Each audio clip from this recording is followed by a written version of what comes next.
Martes de Punto Medio con Sacil de León, Giovanna Bañuelos y Laura Ballesteros. Bienvenidas, gracias por estar acá. Gracias, Pedro. Buenas noches a todas y a todos. Que se valora más que estén, porque ya todas sus compañeras y compañeros nada más tocó la campana y salieron y partieron, ya andan de vacaciones.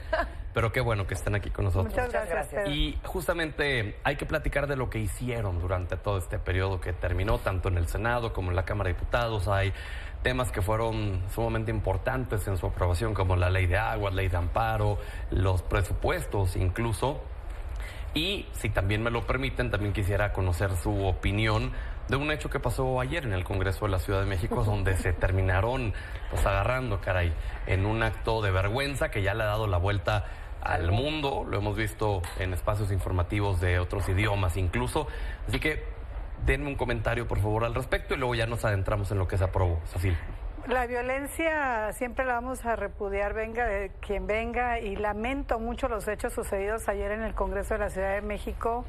A las compañeras de partido, a las que no son compañeras del partido, no deberíamos de permitirnos en ninguna circunstancia darle esa respuesta al pueblo de México. Es una falta de respeto para el pueblo de México y en este caso, pues, obviamente para la Ciudad de México que ellos representan, que ellas representan. Qué lamentable, muy lamentable. Pues bueno, a ver, no, para nadie es un secreto que el Congreso de la Ciudad de México ha estado muy suelto desde hace mucho tiempo, es decir, desde la opacidad, la falta de transparencia, de rendición de cuentas. Cuando hacen ranqueos sobre la transparencia de los congresos en el país, está siempre en el último lugar. Es increíble que donde es el epicentro de la noticia, de la cosa política, de la formación del Estado mexicano, es donde hay más opacidad. Entonces, a mí no me sorprende, yo fui diputada local y hay que condenarlo sin lugar a dudas, pero tampoco sorprende, es decir, hace falta que se redignifique el Congreso de la Ciudad de México y toda la labor legislativa en el país. La bancada naranja sí, porque se no salió. Es exclusivo del Congreso de la Ciudad de México. No, a nivel federal, pues lo que vimos ya en el Senado, en la Cámara de Diputados. Y te voy a decir dos cosas que, bueno, primero la bancada naranja se salió, nuestros diputados ahí dijeron, nosotros no vamos a convalidar esto, y se retiraron del recinto para hacer un punto muy fuerte de la redignificación de la política en nuestro país y en la ciudad especialmente. Está muy degradada hoy la cosa política en la Ciudad de México. Pero número dos, mandan a las Laura. mujeres enfrente. O sea, cada vez que van a armar un zafarrancho o a detener otro, mandan a las mujeres por enfrente. Abajo estaban dando los señores también de jaloneos. Entonces creo que ya tienen que dejar de estar usando a las mujeres para cualquier tipo de táctica dilatoria o de lo que sea, y de nuevo hay que poner el ojo y la lupa en el Congreso de la Ciudad de México. ¿Cómo se puede, Giovanna, redignificar la labor legislativa que ustedes realizan con mucho profesionalismo, pero que desgraciadamente por ciertas personas pues les opacan ante la opinión pública, ante la ciudadanía, la percepción que tienen de ustedes como legisladoras, como legisladores? Es que el Parlamento son por naturaleza órganos colegiados, Pedro, y me parece que estas deben de ser responsabilidades individuales. Creo que todas y todos los que integramos algún parlamento, ya sea local o el de la Unión, el Congreso de la Unión, necesitamos asumir con profunda responsabilidad la representación popular que llevamos. No nos representamos a nosotros mismos. Y a mí me parece sumamente lamentable que justamente en un parlamento el debate se deje de lado. Los argumentos, la confrontación de las ideas, que es la naturaleza misma de un poder de esta naturaleza, yo creo que deben de ser actos siempre reprobados, porque lo reprueba la sociedad, pero lo debe reprobar también la clase política, los integrantes de estos mismos congresos, porque no podemos permitir que sea la violencia la que sustituya a las ideas, o al debate, o a los argumentos. Podemos venga de quien venga, disentir. ¿no? Sí. A final de cuentas, creo que también ese es el espíritu de un congreso, el poder confrontar distintos puntos de vista, pero tiene que ser a través del debate, del diálogo, siempre en un marco de respeto, con argumentos sólidos, como podamos confrontar las ideas y no a través de los puños y de la violencia. ¿Tú crees, Sacil, que el abrirse en las puertas a que puedan entrar personajes, de otros partidos, gente que no necesariamente creció, en tu caso en específico, con el movimiento de la Cuarta Transformación, con Morena, etcétera, ¿les termina cobrando factura de esta forma? Por ejemplo, en un Cuauhtémoc Blanco, que digamos en este periodo, lo más reciente que tenemos del lado de Morena, de un mal actuar legislativo, tomando sesiones, jugando pádel, etcétera. Vaya, un personaje que no proviene desde abajo, desde el morenaje y desde todas estas filas que ustedes han tenido. ¿Les termina cobrando factura el abrirle las puertas a tantas personas tan diversas? Mira, Pedro, yo creo, como lo comentó la senadora Giovanna, que es responsabilidad de cada quien. O sea, nosotros defendemos un movimiento, un ideal, un proyecto de nación, un proyecto para México, para los mexicanos, pero no nos podemos hacer responsables de lo que pues, ciertos personajes hagan. Yo pero creo que la es gente sí lo responsabiliza directo a quien lo hace o responsabiliza en general.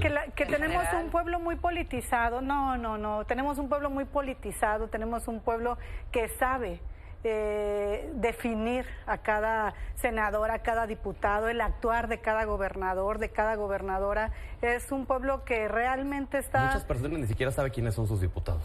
Bueno, ¿cómo podrían asumirle la responsabilidad a alguien en específico? Por eso, pero con este tipo de personajes que se dan mucho a conocer, pues la gente entiende, no creamos que se generalizan este tipo de cosas. Yo creo que la gente sabe definir que dentro de los mismos movimientos hay diferencias de ideas. O sea, peleamos por un proyecto, estamos trabajando, construyendo una nación desde donde nos toca estar en un movimiento al que obviamente representamos, pero cada quien es responsable de sus acciones.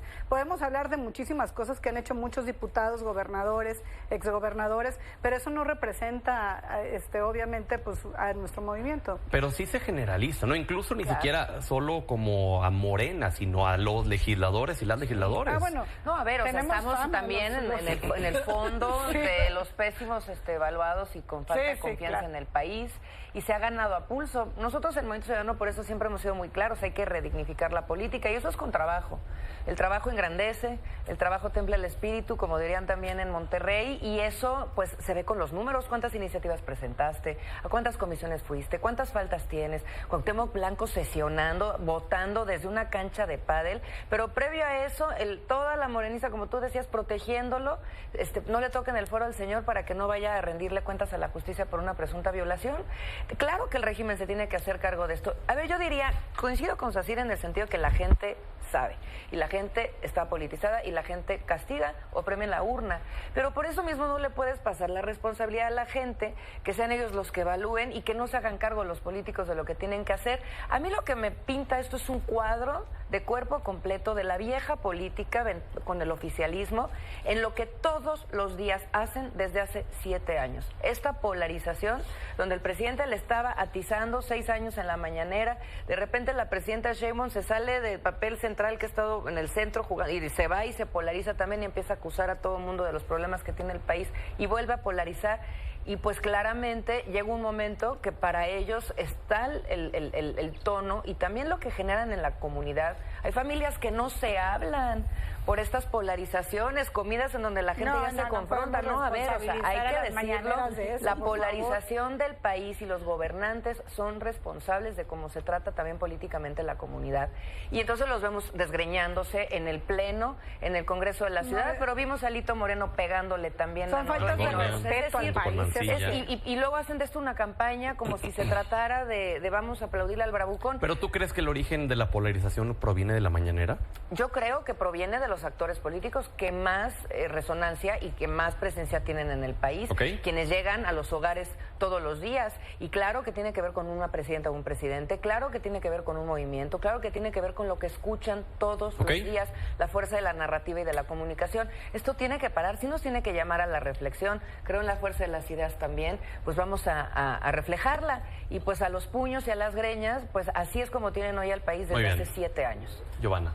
Me parece que es subestimar demasiado al pueblo de México. Nosotros, nuestro movimiento durante décadas, Pedro, tuvimos el anhelo y la agenda de trabajo de poder concientizar el poder que tienen las y los ciudadanos en nuestro país, y yo creo que nunca antes habíamos vivido un despertar de conciencia colectiva tan profundo como el que estamos viviendo en este momento.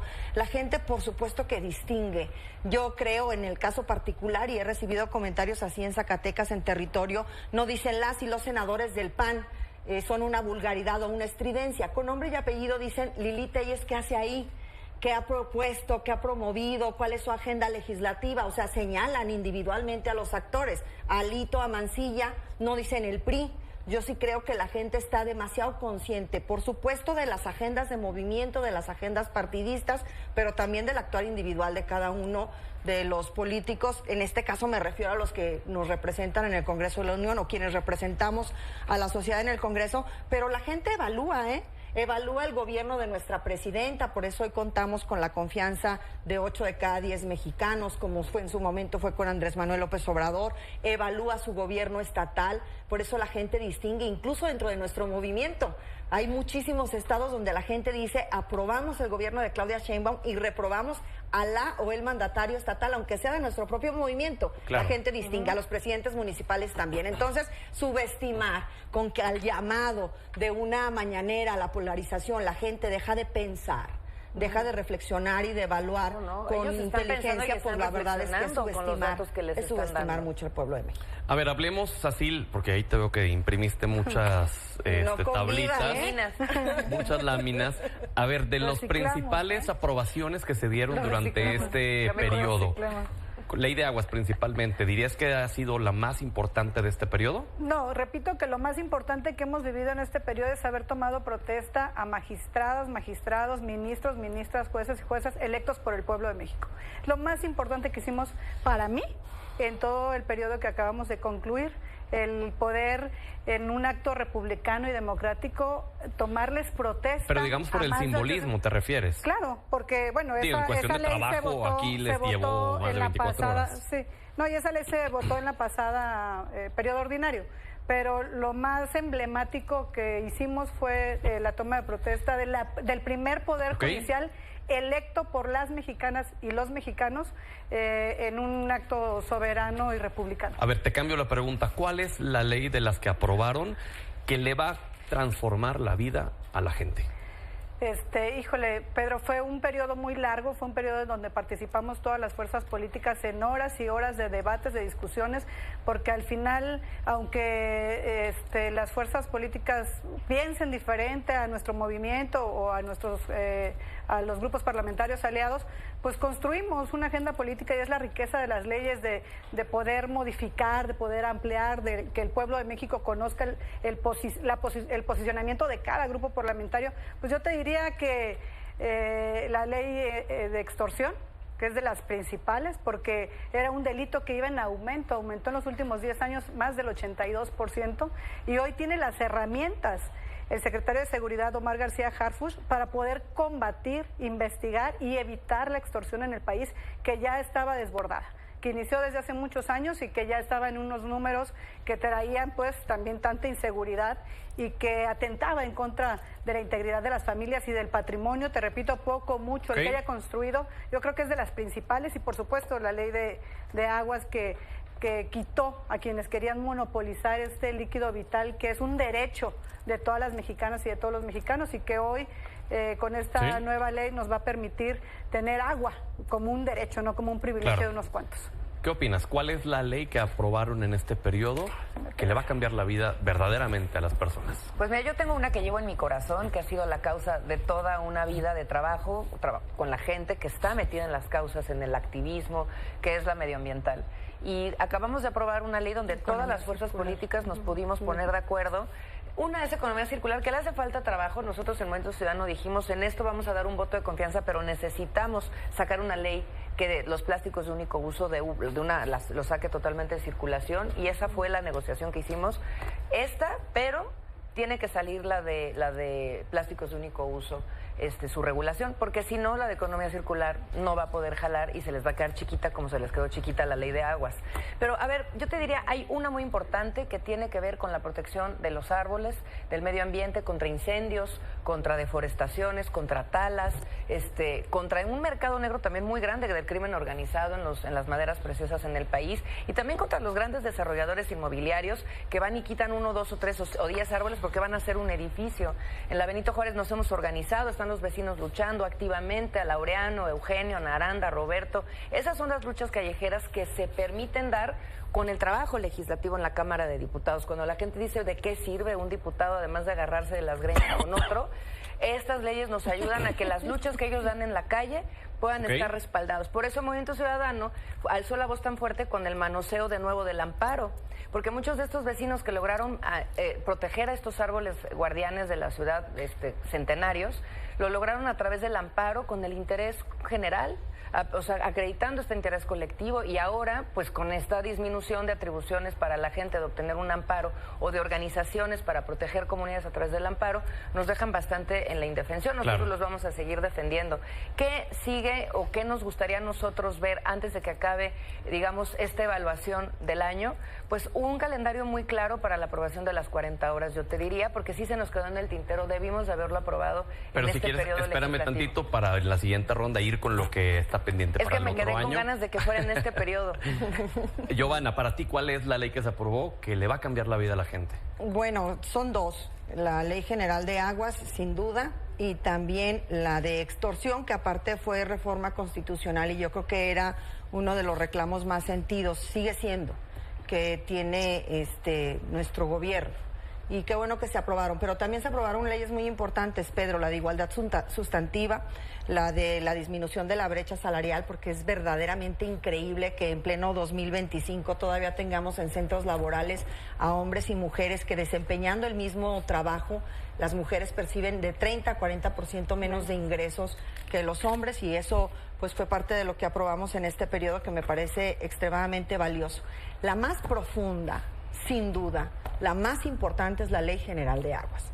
La que la gente sentirá en lo inmediato el marco normativo va a ser la de extorsión, pero creo que fue un periodo muy productivo, a diferencia del anterior, donde aprobamos más de 20 reformas constitucionales. En este periodo solamente fueron 2, y una tenía que ver con los nombramientos a los cargos de Guardia Nacional, y la otra justamente la de extorsión, y yo creo que tienen un peso muy significativo para cambiar la vida cotidiana de las y los mexicanos. ¿Cuál es el tiempo? Digo, nadie tiene una bola de cristal para saber el futuro, pero digamos ustedes que llevan toda la vida en el ámbito legislativo, ¿en cuánto tiempo la gente podría empezar a ver cambios, a ver resultados, a ver efectos de estas aprobaciones? Mira, a mí me parece, en particular con la Ley General de Extorsión, que debe de ser en lo inmediato, porque las personas juzgadoras ahora tienen herramientas para poder sancionar este tipo de delitos. Era increíble, Pedro, que aunque todo mundo sabíamos que existía, incluso desde los reclusorios, de los centros penitenciarios, extorsión telefónica,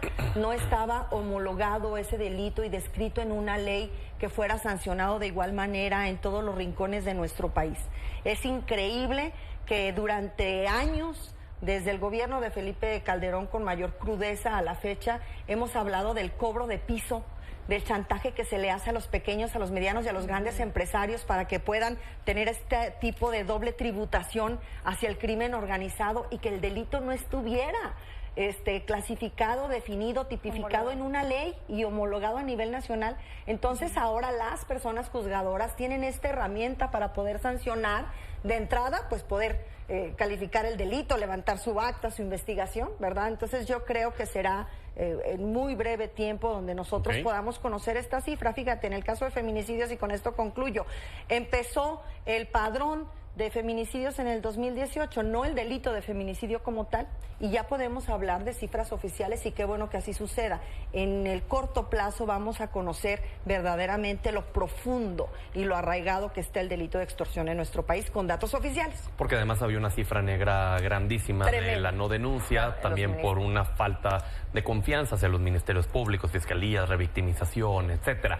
A ver, vámonos a lo que sigue, porque para el siguiente año, de entrada, en lo inmediato, viene la reforma electoral, que se va a presentar la propuesta de parte del Poder Ejecutivo, luego de estos foros que se hicieron, este grupo, que se siguen haciendo, pero que ya para mediados de enero se va a presentar.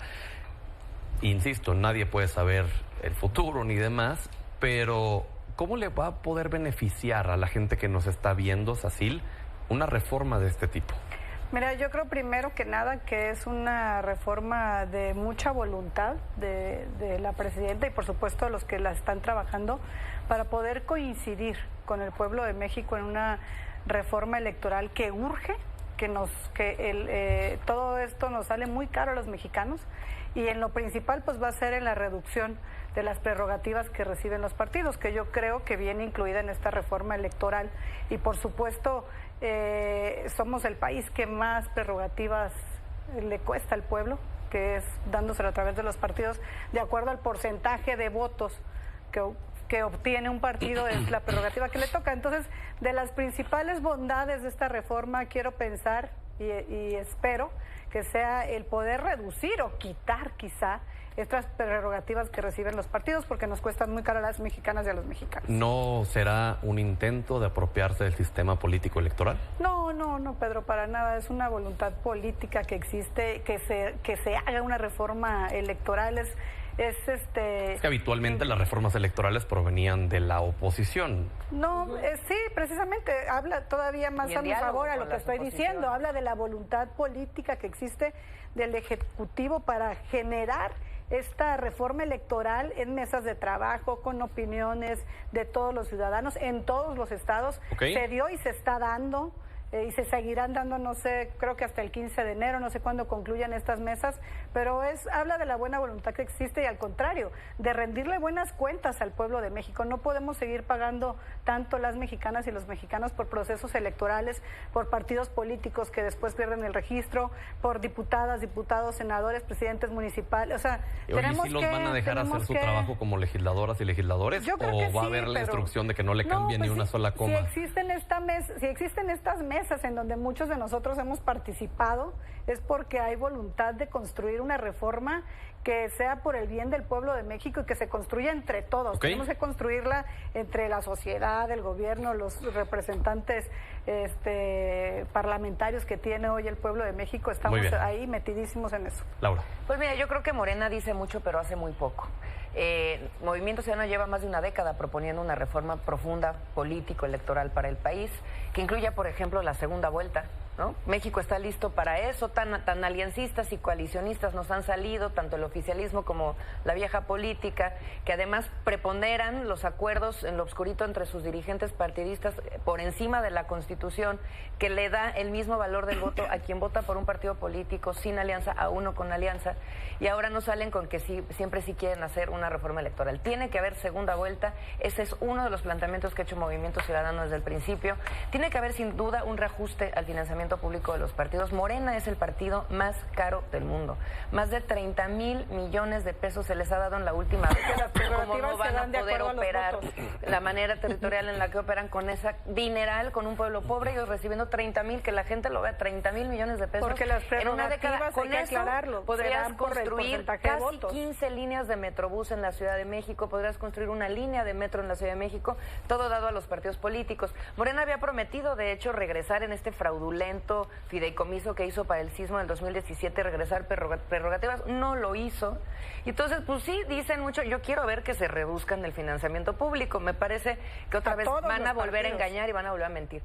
Creo que es muy importante escuchar a las juventudes, hay que bajar la edad para votar a 16 años. Los jóvenes están listos para tomar a México en sus manos. Todos los días se expresan sobre el México que quieren. Nosotros hemos visitado más de 80 universidades con Maines en el país y todos los legisladores vamos a universidades también. Bajar la edad electoral es fundamental. Y ¿bajar la edad entonces es porque le conviene Movimiento Ciudadano? No, le conviene al país, porque los jóvenes están pidiendo participar. Si hoy ya los cargan de responsabilidades, ¿por qué vamos a negarles esa posibilidad de poder decidir sobre sus gobernantes? A México le conviene, al futuro del país le conviene y debe de bajarse la edad. Pero luego no abre la puerta que entonces ya se tengan que inscribir también al SAT, tengan que pagar impuestos, tengan que hacer todo. Pues mira, yo creo que el derecho a poder decidir sobre sus gobernantes no se les debe de negar. Y ya después, hacia los 18 años, creo que pueden ir hacia las otras cosas. Fíjate, la última vez que se bajó la edad para votar fue en se les juzgue como 1968. adultos en La delitos. última vez después Muy bien. de la matanza del 68 se bajó la edad para votar, ya estamos listos. Y me faltó un último punto, rapidísimo, que sea voto electrónico también, que sea permitido. Los jóvenes hoy viven, se comunican así. Ya se permite. Y luego es muy Coahuila difícil, ya ¿no? van Pero a ya de aplicar manera el proceso. oficial y general. Muy bien. Pues Giovanna. es oficial, en Coahuila ya existirá el voto electrónico en el próximo proceso electoral, Sí, que es en en el el país. 2026. A ver, a mí me parece, Pedro, que la reforma electoral se está construyendo y que se le ha dado tal relevancia como que se creó una comisión presidencial especial para ello, que recorrió todo el país, que convocó a todos los partidos políticos, que escuchó autoridades electorales. Nada menos Lupita Tadei, la presidenta del Instituto Nacional Electoral, acaba de entregar pues sus consideraciones para una modificación a la reforma electoral. Sin embargo, Pedro, todavía no existe una iniciativa sobre la que nosotros podamos pronunciarnos, y yo creo que necesitamos recoger este esfuerzo que se ha hecho en todos los rincones del país por esta comisión y por distintas personalidades. Pero si tienes pues, un para balance de conocer. lo que se necesitaría para poderlo Claro. mejorar. Pero a tu pregunta del siguiente periodo, ¿cuál será la reforma más relevante? Discúlpame, para ¿No mí va a ser no es reforma la electoral? reforma electoral. No. ¿Cuál va a 40 ser? La reforma laboral. La La reforma reducción de de la las jornada 40 laboral horas. de las 48 a las 40 horas. Coincido Sí. plenamente Que ahí con eso. tú Sí. propusiste. Nosotros lo propusimos. Y también Movimiento El primer Ciudadano. grupo parlamentario que propuso, tanto en el Senado como en Cámara de Diputados, la jornada laboral de 40 horas fue el Partido del Trabajo. Ahí están los datos oficiales Pues, en el lo sistema podemos de debatir, ambas pero qué cámaras. bueno que estamos de acuerdo. No, o sea, lo podemos El debatir, por ponerla. supuesto. Nosotros Y es una siempre ha sido reforma nuestra además de bandera, la nuestra gente, de lucha. los trabajadores. Sin duda, o sea, lo podemos debatir, pero nosotros lo propusimos Todos la y votamos. aceptamos y abrazamos mucho que la presidenta de este país haya asumido como propia una iniciativa, Exacto. porque aparte es una demanda histórica de las y de los trabajadores en nuestro país. Y me parece que ha sido un enorme trabajo el que se ha desarrollado a través de la Secretaría de Trabajo y Previsión Social, que encabeza Marat Bolaños, llamando a estas más de 40 mesas de diálogo, más de 2,000 especialistas, y que se haya anunciado, insisto, con el aval de empresarios, empresarias, sindicatos, clase trabajadora, como un acuerdo unánime, aunque aún no lo hemos discutido en el Congreso.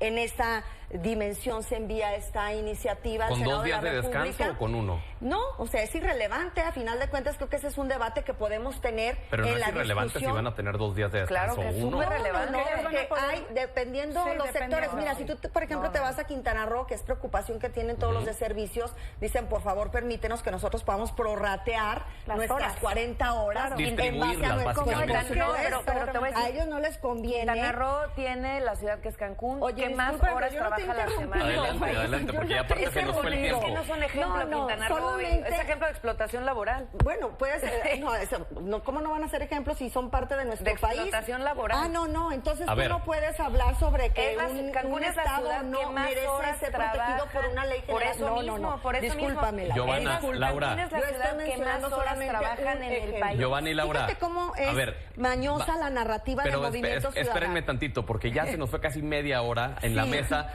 y todavía este muchos tema temas. es muy profundo, hay que Es entrarle. muy importante. Entonces, les pido, si la semana que viene Concluyamos. todavía andan acá, aquí las esperamos. Y si no, en enero, con gusto, Pero ya no puedo retomamos poner ya el ejemplo el de- diálogo. ¿Les parece? Sí, Pues sí. porque Giovanna. tenemos que siempre hablar de Pues eso. no hay de otra, querido. A ver, Pedro. 10 segundos, Feliz concluye, Navidad. concluye. No, quiero decir la perversidad del movimiento ciudadano. Fíjate, con el tema de las 40 Ya horas. van Las 5. vacaciones pagadas fue una propuesta que originalmente la hizo Sacil de León en el Senado de la República. Y luego tu servidora. Y después Patricia Mercado. Ok. La trabajamos en conjunto en la comisión con Napoleón Gómez Urrutia. Pero ciertamente es que su narrativa y su marketing político Pero es es que demasiado no se gandalla. enojen. No, Pues la bueno. fuerza- la fuerza Independientemente de de las eso, ideas también son está por encima grandes de la fuerza de la aportaciones, el aplanadora. reconocimiento de los derechos a las y los trabajadores de nuestro país, y lo ha logrado nuestro movimiento y la cuarta del día, transformación. de quien haya Que venido, salga. la gente lo va a agradecer. Pedro Votamos lleva las mayorías. 7 años Las gobernando agradezco. y no han sacado Gracias, la Giovanna. jornada Gracias, laboral. Laura. Feliz Navidad, Gracias. gracias a todos los que nos ven y nos Gracias. Las escuchan. mayorías somos las que sacamos.